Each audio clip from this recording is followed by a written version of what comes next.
हृदया माझे रामू हित देव म्हणून तर कळत नाही आपल्याला. हे जे सगळं चाललंय ते अज्ञानामुळे चाललंय. घोटाळा कशामुळे मला सांगा.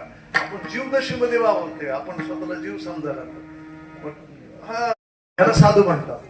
त्याला त्यांनी बघितलं हे तडमड ह्यांचा प्राण घेऊन पोट भरण्यापेक्षा भिक्षा मागितलेले चांगले. विठाला विठाला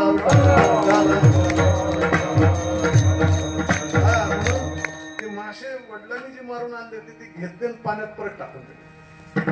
त्याला सोडून पाण्यात टाकून ओढ्या आले. वडिलांनी बघितलं म्हणजे धर्मपिता आहे. त्याने म्हणजे काय केलं हे म्हणजे काय नाही परत सोडून दिले. हे मरण्यापेक्षा म्हणजे याला जीवन ठेवलं पाहिजे. म्हणजे अरे मग मासे खाऊन आपण पोट भरतो, तू काय उपाशी मरणार आहे का भीक मागून जगणार आहे. ते म्हणजे अशा जीवांचा संहार करून जगण्यापेक्षा भीक मागून आणि अन्न मिळालं त्याच्यावर जगलेलं चांगलं म्हणजे. तिथं राहायचं नाही म्हणून गेले.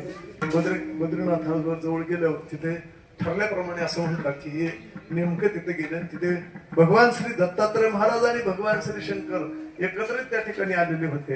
आणि त्यांना माहित होतं की त्याची ह्याची वेण्याची एवढे आलेली सगळं बसवलेच असतं सगळं बरं का. आणि नेमकं ते गेले त्या ठिकाणी असं म्हणतात की त्यांना आणि उपदेश करायला सुरुवात केली. भगवान श्री शंकरांनी त्या ठिकाणी अशा प्रकारचा उपदेश केला.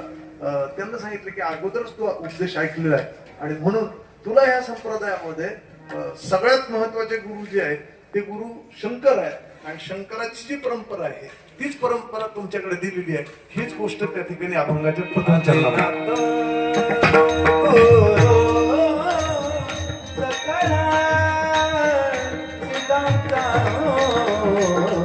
दिनात